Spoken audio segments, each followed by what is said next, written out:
Hey everyone, welcome back to Realpolitik. Today we're going to be talking about the latest developments in Ukraine for June the 11th, 2023. And before we start, make sure to like and subscribe and let's get right into it. All right, so let's look at some footage quickly. This is mostly from the Zaporizhia front, right here, obviously. And there's some activity in Bakhmut as well, but not much really. But anyways, let's look at some footage. There's a lot of interesting footage that had surfaced in the last 24 hours. So this is Ka-52 Russian attack helicopters.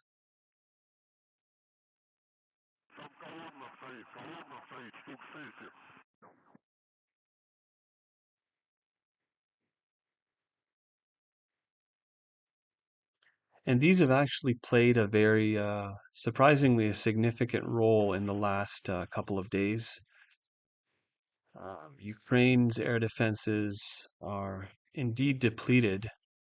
That's what I think. That's what a lot of analysts believe because they're basically flying helicopters and fighter jets really close to the front and hitting Ukrainian targets, right? So, and 2 days ago we saw an Iris-T air defense system from Germany. We saw that destroyed. So, and these attack helicopters with their optics, the targets they're hitting just don't see it coming, right? So in some cases they're abandoned, but in some cases they just don't see it coming, right? Also, there's been some news lately that Russia is having issues importing some vital electronics into the country. Apparently, some banks in Kazakhstan have denied accepting ruble payments from some exporters. But I'm sure the Russians will find a way. Where there's a will, there's a way, especially these days. But another thing to mention is that here's some more footage of Ka-52. But yeah, I mean, these days you can pay with crypto, whatnot, and I think some banks in Kazakhstan and other countries are still allowing payments to go through. And then the Russians and Chinese have actually come up with a alternative now, with a SWIFT alternative. So basically, Iran is already part of that. So that's going to be a direct alternative to SWIFT, and countries can still be a part of SWIFT. These are probably going to be separate banks, most likely that use this Russian, Chinese, Iranian payment system. So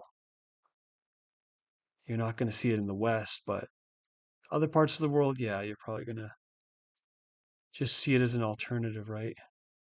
This is as a result of the US weaponizing the banking system, right? It's to be expected, right?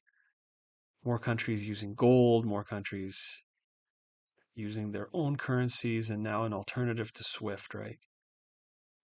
For those of you who don't know, SWIFT is the messaging service that banks use to send payments to each other. So if you want to send a payment from where you live to, let's say, an exporter in China because you want to pay for merchandise that they're going to ship to you, you use SWIFT. Everyone uses SWIFT, right? So Iran has been cut off from SWIFT. Russia has been mostly cut off.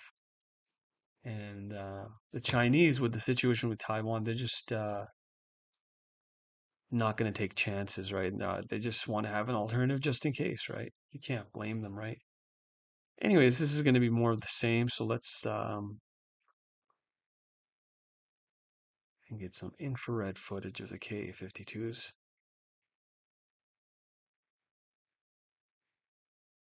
I think this is the one. Yeah, it's going to be huge. It's really wobbly for some reason.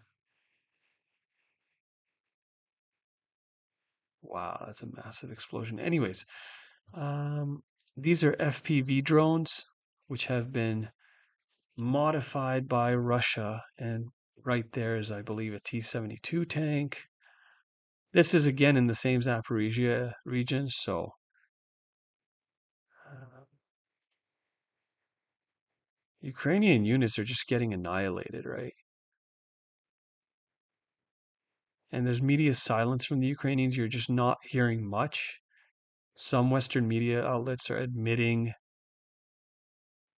albeit in a kind of a reserved manner, they're admitting that Ukraine is basically getting pummeled, right?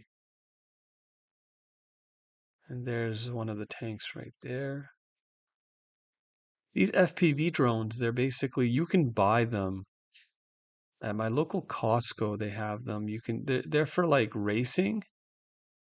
Was that a, wait, was that a leopard? I think that was a leopard. Oops. Up again. What the heck? Okay, sorry guys.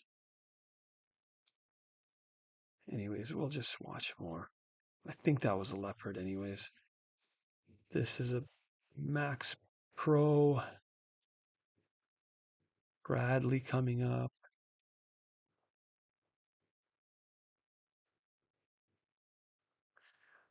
But yeah, these drones can cost anywhere from a couple hundred to like $1,000 or $2,000. People use them for racing. FPV, first person view drones. That's what the abbreviation stands for. Yeah, essentially, they're really inexpensive. So, I mean, think about it. For they're rigging explosives on these drones that are maybe worth a couple $100 at wholesale and then using them to destroy like equipment that's worth hundreds of thousands of dollars. I mean, a Leopard tank is worth millions, right? That's a transport truck right there.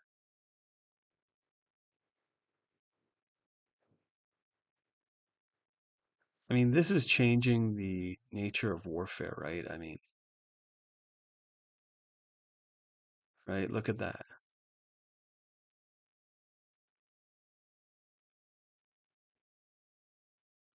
M113. Anyways, there's that. But then this is significant. The Lancet drone. I released this on channel yesterday, but this is the Lancet drone destroying a Leopard 2 tank in Zaporizhia. So take a look at this.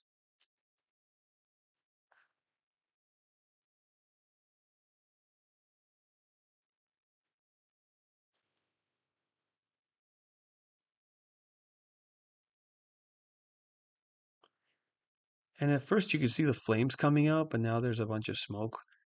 One guy on online, he was trying to say that no, this is just from the smoke canisters on top of the tank. You know how tanks can dispense smoke for cover? The guy was saying, yeah, it's just the smoke canisters. The tank is fine. I don't think so, man. Um, here's some Russian artillery. And this actually doesn't even show because, see, Ukraine, I mean, sorry, YouTube with their community guidelines, sometimes like they'll give you a copyright strike for something like this, but I mean, this is not even showing any blood or gore, and it didn't even show the moment of impact. It's just showing guys lying down. But you saw the artillery hit, right? And now they're basically not in good shape, right? You got to feel bad for these guys. Oh, man. When you get hit by artillery, it can blow your eardrums. You feel it in your bones. So, I mean, that's not. Oh, man. I feel really bad for these guys that have been. Some of these guys have been forcefully conscripted, taken away from their families. If you've been keeping up with this channel, there's footage of that. I mean, you can go on Twitter and look it up. Oh, their hatch was open, man. The guy, because tanks get hot, you open your hatches and then all of a sudden you're dead.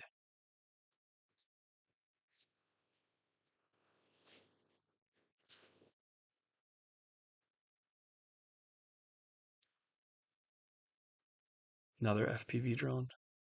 That was like a T-72. Oh, I think we saw this. Yeah, this is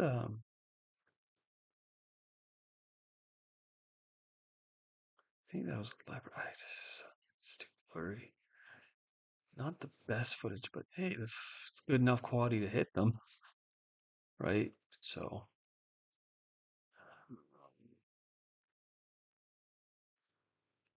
This is man, I think this is from yesterday. Some of them. What happens is some of these tanks get destroyed, and then other ones that come up use them for cover, right? And then what some of the mortar crews will do is at nighttime they'll like crawl because they know where the mortars are. The Russians, Russia has a professional army, right? They have maps where all the areas where they're not mortars, sorry, mines, all the areas where their mines are planted, they know they have master maps where they'll know where all the mines are. So they'll just crawl there, the guys that plant the mines, and they'll put mines like around the tanks because they know the other tanks will have to go around, and then boom, right? And then also the new tanks that come along, they use them as cover when they start getting targeted, and then yeah, let's see it again. This is like a tank graveyard. But yeah, apparently Russia has captured they're saying they've captured a Leopard 2 and they're taking it apart. Yeah, this is the image from yesterday, but it's labeled. You can see a BMP2, Bradley's, Leopard, Bradley's. Yeah. Remember when they said that these are gonna, there was a guy, right, like 2 days, 4 days, like 3, 4 days ago, this guy on Twitter is like, I can't wait until the Leopards and Bradleys hit the field and they're gonna completely wipe out this inferior Soviet technology. Western technology is superior. Okay, well, this is what happens, man. You have no air cover, and I'm not, you know what, honestly, like if I was gonna go to war being a tank, I would rather be in a Leopard 2 or Abrams as opposed to a T-72.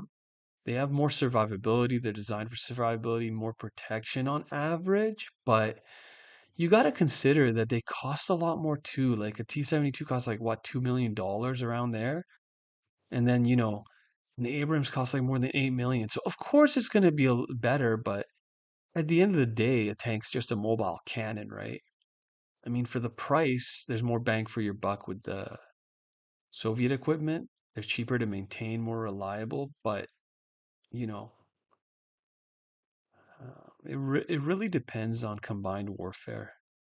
If you have air cover, this day and age, you really need air cover.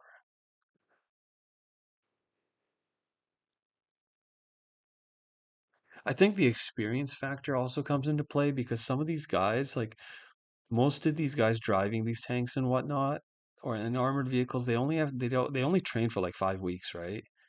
And usually for like Leopard 2, it takes 6 months. So, right? And then after 6 months, you train, then you have to go, you're assigned to a team, you have to train with that team, get used to like working with that team, gain more experience, and it takes time to just like there's a difference between being able to use something and being really proficient at using something, and then usually they prefer um the commander to have been a gunner previously.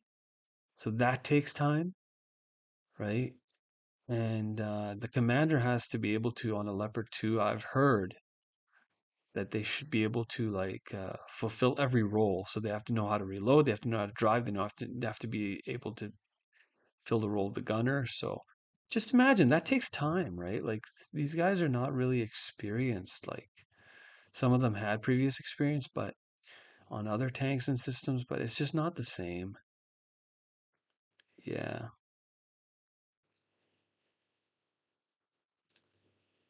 And you think about the big picture, this is really embarrassing for like Germany. Germany got screwed because now I'm hearing rumors that the US might be holding off on sending weapons to Ukraine, right? Because this is a big PR disaster for Rheinmetall, the company that makes Leopard. So the Americans made the Germans send in their tanks, and then they're like, "Yeah, we'll send ours too." And then who knows? Fuck. Germans got screwed too, and then it's the final one. Okay, let's look at some more footage. Enough of these pictures. This is from Bakhmut now.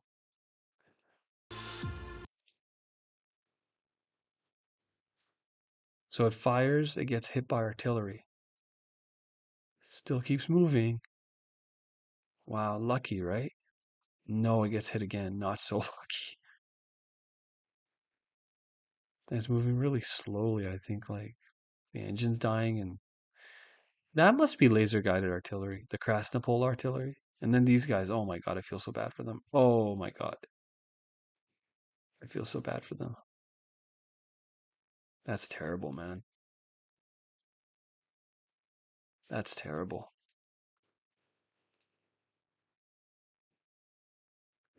Then there's this. I believe this is Bakhmut again. And we're going to look at the map in a second, but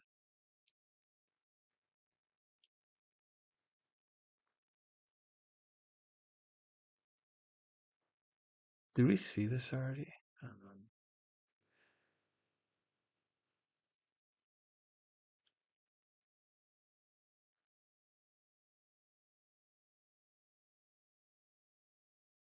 Oh yeah, there's a guy there. I think he launches an RPG.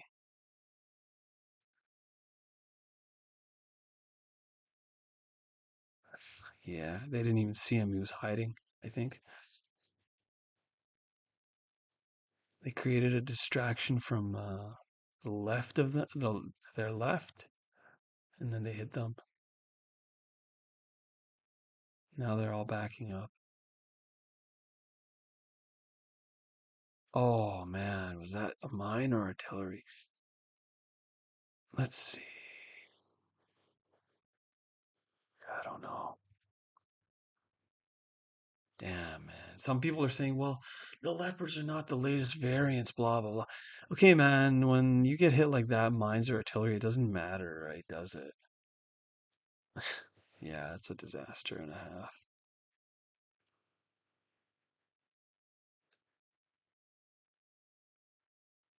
Oh, man.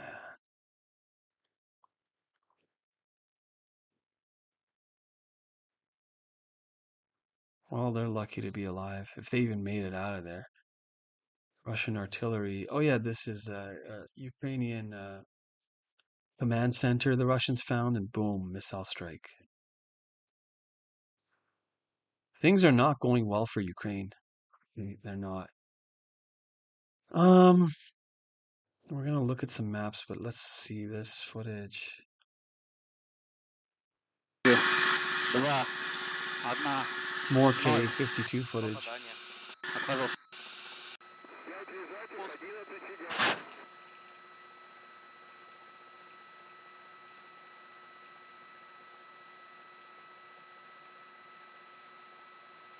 Есть, попал. Pow pow? Is that what he said? No, I don't speak Russian. Зашла. Pow pow. Идет 15 секунд. Марка на цели. Марка на цели. Some of these are abandoned, keep in mind, but 8, maybe it's a tractor. Like 2 days 5 ago, секунд. we had a tractor and they said it was a Leopard 2, and then 7, прямое. Подход. people were laughing. The Ukrainian pro-Ukrainians were laughing, and then damn. Да, едет.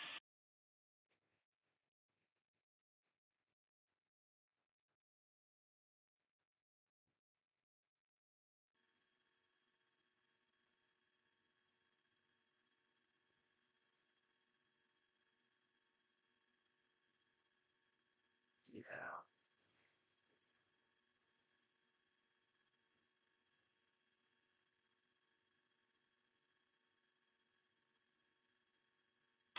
Есть!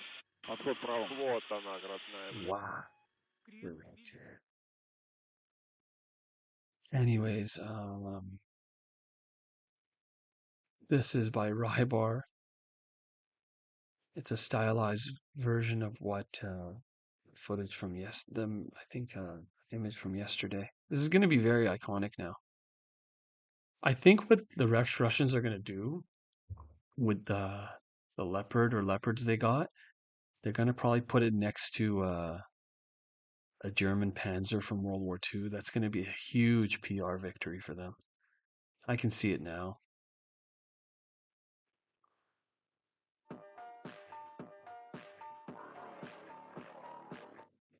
Graveyard, Ukrainian graveyard.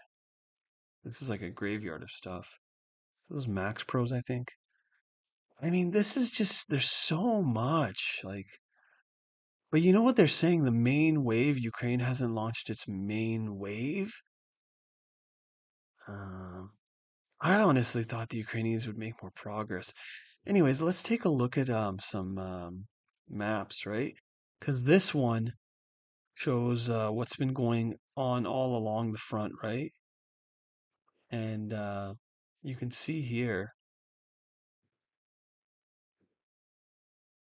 where the Dnieper River is, and then see this map, the Dnieper right here, Kamyansk, and then Kamyansk, right? And so this shows where all of the destroyed equipment is. There's a bunch here, and then Vermika Tactical Bridgehead, obviously. Um, they're saying 77 altogether. They're saying 57 armored fighting vehicles. But if you add up the math here, it doesn't add up to 57. So, but they're saying 12 Bradleys, 7 Mastiffs, 2 Max Pros. For those of you who don't know, this is a Mastiff. It's like a large MRAP, mine resistant armored personnel carrier. Is that what it stands for? But yeah, it's supposed to be mine resistant. It's mine resistant. It's not mine proof. That's a Mastiff. That's a Max Pro. Look, but you see how big this is. This is just massive. It's called a Mastiff for a reason. And then this is smaller, right? Like a person would be like this high. Average person, this up to here. Yeah. So Max Pro, I think they're worth 80,000 or more each, or I don't know. But anyways, these are the AMX 10s, France wheeled tanks, 100 millimeter cannon, and the Bradleys. This for people that don't know, but yeah, I mean they're saying tanks 17 have been destroyed, 6 Leopards, 3 AMX 10s, 2 T-72s. I think I've seen more than this already in the videos, but 2 transport. Yeah, those are the FPV drones we saw, but yeah, most of them are right here. But anyways, when you look at this map, right, we can actually go back the last couple days and see the difference. And what difference do we see from the 4th till now the 11th? Don't really see much except Lobove is now a gray zone. See, it wasn't a gray zone, now it's a gray zone. They're not saying they've taken it, but the green is from before. But what else did I? No, going too far back.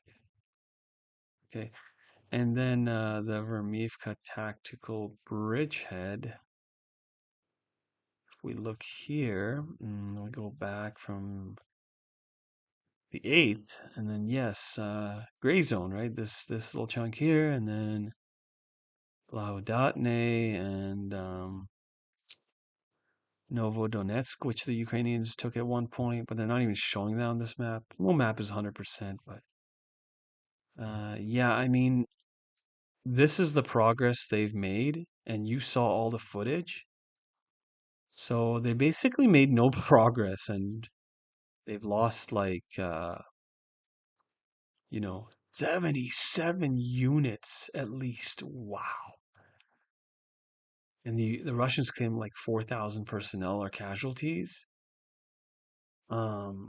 Which would mean 1,000 deaths. It's probably, I don't know about if I completely buy the Russian numbers, but even if you cut it in half, I mean, some of the people are surviving, some of the personnel, but some are not. Like you could see some of the footage, like when the artillery hits the tanks and like the artillery hits a tank and the tank goes into flames. Like there's no way they survive that. In Bakhmut, they're saying that specifically near Klishivka, the Ukrainians have made some more progress, right? From Ivanivske towards Klishivka. This is all from Rybar, by the way. And then Berkivka, there's been ongoing fighting, but the Russians have taken it back. And Berkivka, I will show you if we go to Bakhmut. I've said it before, I'll say it again, that Berkivka, I mean, it's very problematic for the Ukrainians to go from here to here because, look, there's a river here. They have to cross the river, right? The Russians can just destroy their bridge. There's a body of water here, a body of water here. And also, there's been fighting for Berkivka and Yahidne, but these two bodies act as natural defensive barriers. Then they have to cross the river. Then there's a slope here that the Russians control. They use as high ground. They can see everything the Ukrainians are doing. There's some shrubbery here in the green, right? The Russians can hide in. Yeah, you saw the footage from Bakhmut, so I don't know. There's also a video that came out yesterday where the Russians from here, they're basically complaining and saying that we want we want Wagner to return. Otherwise, we're going to die here. The situation is really bad, and might be true. Who knows? To be fair, we've seen the Ukrainians with two videos like that the last 48 hours where they're complaining about being sent to their deaths in Zaporizhia. But who knows? It might be true, but that might be a ruse because this is a choke point, right? This might be a ruse to just lure the Ukrainians in. So the Ukrainian generals are going to be, oh, see, I told you so. Like, we gotta send more. We gotta break through. They're desperate. It might be a ruse, man, because I mean, this is a really strong position. Look, up here, there's another body of water, a slope you have to go through, river you have to go through. Like, I mean, and then here you want to go through here. Okay, water, slope, bush lines. Man, it's not an easy thing to do. It's really not an easy thing to do. So I don't know about that one. I just don't know about that one. Yeah. But and there's this no, where's the other map? Here, there's another. Yeah, this shows Rybar's saying near Novodonetsk that the Ukrainians have taken a chunk here. So that would be, see, this map's not showing that, but um Novodonetsk, right? And wait, Novodonetsk, there's a chunk to the left of it. Yeah, no chunk here. Hmm. But it's a gray zone, kind of, right? So, yeah, I don't know. So they're trying to go for this settlement now. If this map is right, then they might be really close to reaching the first line of defense. I forget exactly where. I think it's 17 kilometers down. So are they even close? Uh, no, they're not even really getting close. They would have to get to Klikove. So then it's not even shown here. So they're not even close. Yeah, this has been a disaster, man. There's no way. If the main wave is coming, if I were the Ukrainians, I might think about just holding back because why do you want to throw away your best units? Like, why throw them into the garbage? Like, there's no point, right? I would just not even bother. Honestly, if it was up to me, I wouldn't bother with doing it. You can see it's not working. Like, if the Ukrainians, if they have like, if what has been lost is only 10% of what they have, and they throw the rest of the 90% all at the front lines, I mean, they might make some progress to the first or second defensive line. I don't see them getting to the coast, right? And let's say they establish some kind of salient, right? So let's say they were able to like establish a salient here like this. But as long as the Russians don't give up, they can attack them from, the east, the west. I mean, right? They could cut them off. I don't know what to say. I don't think this is going to go any. I don't think the Ukrainians are going to be able to do what they want to do. Anyways, let's look at some tweets.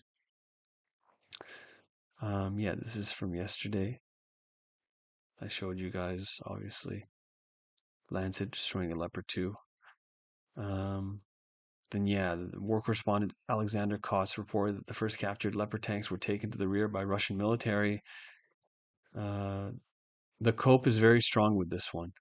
The ISW knew Ukrainian forces continued counteroffensive operations in at least 4 areas of the front on June 9th, making further gains around Bakhmut and in western Donetsk. Really, man? Wow. You call this gains? I mean, oh yeah. So near Klashivka, um, looking at sorry, this map, they've made some gains, but I mean, you saw the footage of what's happening in Bakhmut. I mean, these are really incremental gains, and is it worth the losses? I don't think so, but who am I? Just some guy on YouTube, right? Bild. Bild is a German media outlet. Bild journalist Paul whatever, after another interview with Zelensky, noted that he looked very bad and behaved strangely. Zelensky seems to me either completely exhausted, then again active, even cheerful. He answered some questions angrily, others emotionally. When I wanted to know what was happening with the counteroffensive had it already begun, he slyly looked at me and said, "If you feel it, you will understand it has begun." I think Zelensky's losing it. Everyone knows about his drug problems, right? Anyways, yesterday, Ukrainian television showed for 15 minutes a story in which supposedly Ukrainian rescuers rescued victims of a flood in Kherson region. And it ends up being a Russian rescue worker. Man, the propaganda. And this is funny. You said Leopard tanks were the best in the world. And there's like Ukraine and then Azov Battalion. Germany. Is this Schultz? Not in open field without air support. That's funny. This is the footage of here. Yesterday, a video was released by Russian mobilized from the 1486 Leningrad Regiment stationed near Yahidne, complaining about lack of training, supplies, and proper management. They request Wagner PMC to return to the area, or else we're just going to die here, they said. Who knows? Yeah, maybe. Maybe they're for real. I don't understand Russian, but maybe they're for real, or maybe they're just trying to learn the Ukrainians. I don't know. Anyways, if we look at the big picture, so if this counteroffensive doesn't go anywhere, realistically, what is next for Russia? What could they do next? Because they could just hold on to what they have, right? They've taken most of the Donbass, right?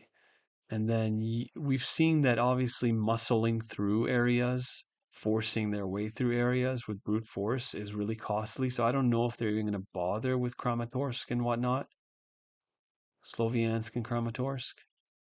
Without control over the north, is it really like Izium, which they had, but lost last year in the Kharkiv counteroffensives? Is it feasible? I don't know, right? So yeah, Kharkiv, that brings to mind that Kharkiv might be a upcoming goal for Russia, right? Kharkiv might be something that they can be looking at. And supposedly Wagner is in the area, right? Belgorod. So will Wagner lead the offensive towards Kharkiv? Who knows? Maybe. I mean, you got to understand right here in the green, this is how close Russia came to Kharkiv. That was like about 40,000 troops, right? So then I think with like 100 to 200,000 troops, they could just encircle the city pretty easily. They would take significant losses, but that's something they could do. I mean, imagine if they came down from the north, right? Oops, right? Like this.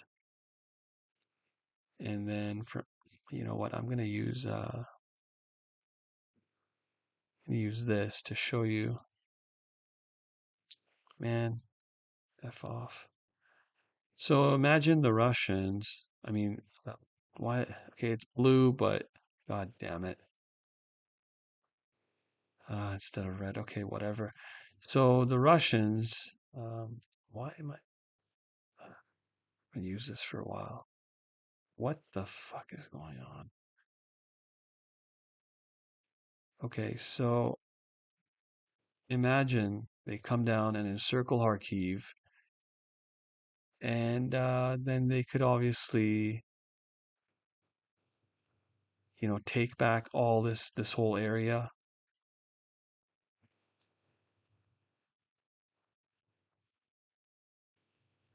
right? Take back this whole area, and then in that way they could work on Kramatorsk and Sloviansk, right? A bigger thing they could do though would be if they did that, and then so if they took this whole area, Kharkiv and this green part, and then they moved troops south, and then from Zaporizhia moved north, and then met at the east of Zaporizhia or Dnipro, right? So